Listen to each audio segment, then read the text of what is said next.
Bien, y ahora hablemos de todas aquellas personas que a lo mejor después de comer tienen molestias y la verdad que no ¿saben qué? Hay que descartar la posibilidad de ser celíaco y por eso hoy queremos ahondar en este tema para que usted evacúe también todas sus dudas. Tenemos a dos expertos con nosotros, el doctor Manfred Aguilar, él es gastroenterólogo. Muy buenos días, doctor, bienvenido. Y también tenemos a Laura Arce, directora culinaria del Estanco Verde. Laurita, muchísimas gracias por estar aquí. Muchas gracias, buenos días. Bien, vamos a arrancar. ¿Por qué hay alimentos, doctor, que definitivamente activan la inflamación del intestino delgado? Claro, hay que recordar que el intestino delgado, bueno, es el órgano principal de la absorción de nutrientes. Sin embargo, también es un órgano que está muy expuesto a todo lo que viene de afuera, por ejemplo, a bacterias, a virus. Entonces es un órgano con mucho compromiso inmunológico y capaz de reaccionar a cualquier agente nocivo que nos quiera entrar a nuestro cuerpo. Por esta razón, mantiene un equilibrio entre lo que es la inflamación y lo que es la tolerancia a algunos nutrientes, por ejemplo, algunos antígenos que vienen a los nutrientes, para que no reaccionen contra esto. En algunas personas con alguna predisposición genética, cuando aumenta la permeabilidad intestinal, por ejemplo, una infección intestinal, empieza a reaccionar a otros agentes que debería ser tolerante, digamos, como en este caso a la proteína de gluten, ¿verdad? Normalmente nosotros comemos gluten, no nos pasa nada, pero después de algún proceso que aumente la permeabilidad intestinal, si tenemos la predisposición, podemos generar una reacción y una inflamación crónica. Ahora, ¿cuáles síntomas podría tener una persona, verdad? Como para que en casita vayan identificándolos, si a lo mejor puede ser una posibilidad de cuando como este tipo de alimentos, ¿qué efectos podríamos tener en nuestro organismo? El espectro es un poco amplio, pero lo más común es la diarrea, el abombamiento del abdomen, lo que se llama la distensión abdominal.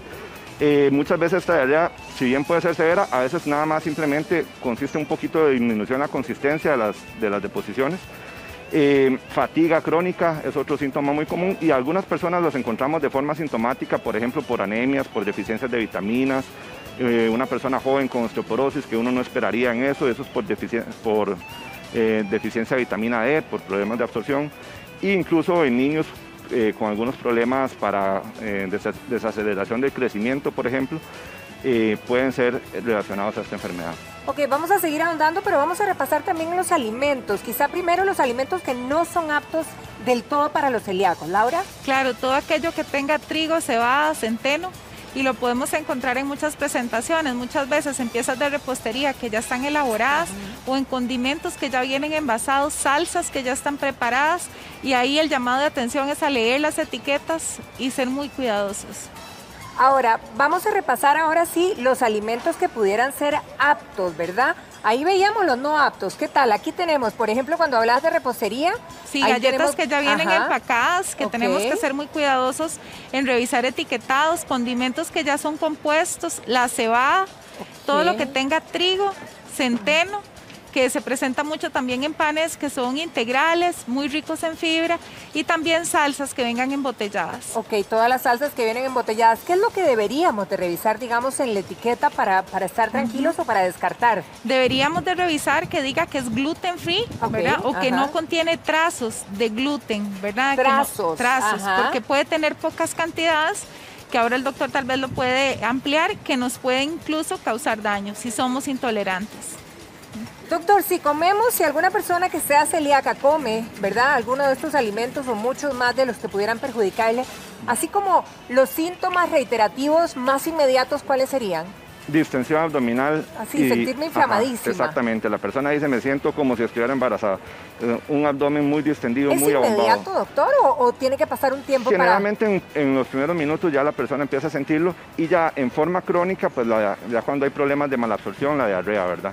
Ahora, doctor, ¿la celiaquía podría aparecer en cualquier etapa de la vida o en alguna edad somos más propensos? Es curioso porque sí hay dos picos en la vida donde se hace más el diagnóstico. Ajá. Bueno, el primer pico es en la infancia, 7, 9 años, pero esto no es un pico tan alto. El principal pico, donde hacemos la mayor parte de los diagnósticos, es entre los 40 y 50 años. A esta edad es donde se ha visto donde las personas realmente desarrollan más estos síntomas, y bueno, esto tiene que ver un poco con el momento que la persona desarrolló la reacción contra el gluten, ¿verdad? Donde el sistema inmune se defiende. Empezó a defenderse. Ok, vamos a repasar ahora los alimentos que ponen en riesgo. ¿Por qué los llamamos en riesgo, Laure? ¿Cuáles serían? Sí, puede ser algún tipo de embutido preparado que ya venga empacado. Igualmente, la recomendación es revisar etiqueta.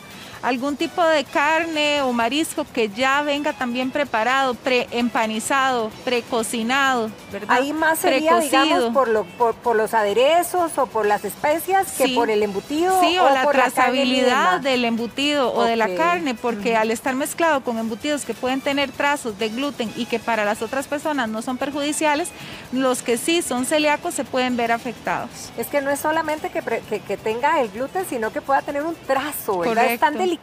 La susceptibilidad, ¿verdad? Es súper delicada, doctor. Correcto. Con pequeñas cantidades de gluten puede mantener la inflamación activa y es un problema. Ok, vamos ahora sí. Ahora, por cierto, antes de brincarme, ¿podemos heredar la celiaquía o sí, no? Realmente esto lo hemos visto en estudios con gemelos idénticos. Si uno de los gemelos resulta celíaco, el otro tiene 80% de posibilidades de desarrollar la enfermedad. Es menor en gemelos no idénticos, anda como el 40%, entonces eso nos habla mucho de la carga genética.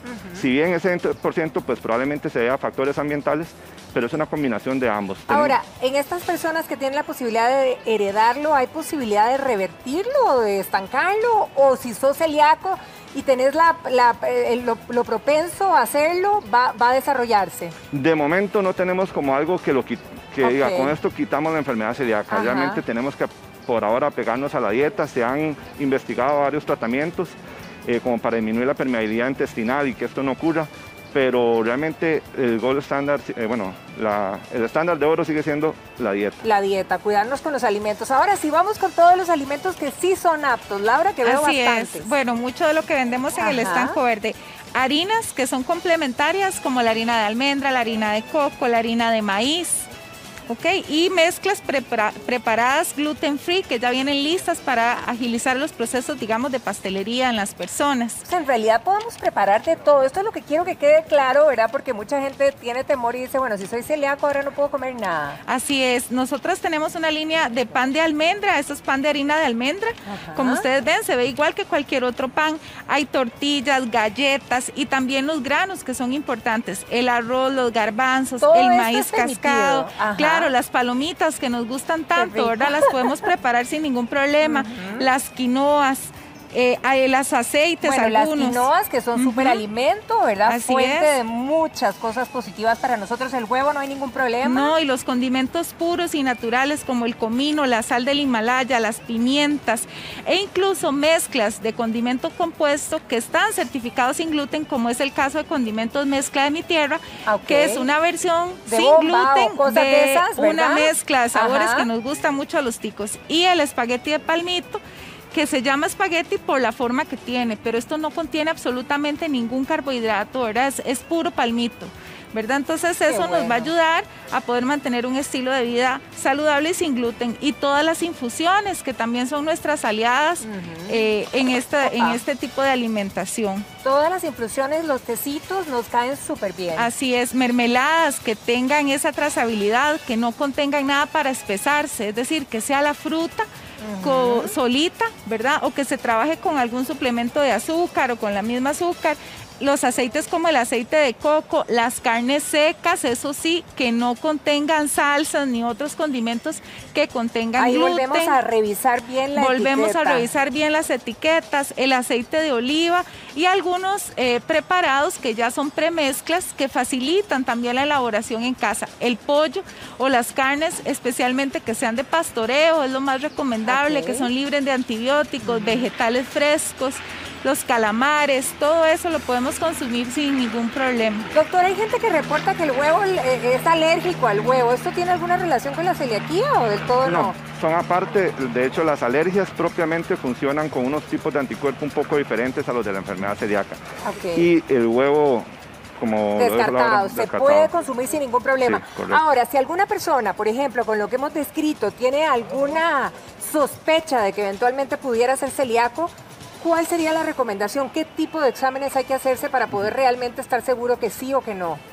El diagnóstico de la enfermedad celíaca se basa en dos componentes, la parte sanguínea que son los anticuerpos, la medición de anticuerpos, el estudio genético para ver si tenemos la predisposición o no de desarrollar la enfermedad, y lo otro es la biopsia de intestino delgado. Esto lo hacemos mediante una gastroscopía, tomamos biopsias de intestino delgado en la porción del duodeno y de esta forma podemos corroborar si hay un acortamiento en las vellosidades intestinales. Ahora, doctor, y si digamos en sangre sale el diagnóstico, igual siempre me tengo que hacer el otro examen, uno descarta el otro o hay que hacer los dos. Normalmente si el de sangre está alterado, nosotros procedemos a hacer la biopsia, porque bueno, esto primero que nos confirma el diagnóstico y segundo que nos dice grado de atrofia, digamos, el grado de planeamiento de la vellosidad intestinal y bueno, esto lo vamos a controlar en el tiempo, entonces eventualmente habría que repetir la endoscopía para dar si hay mejoría.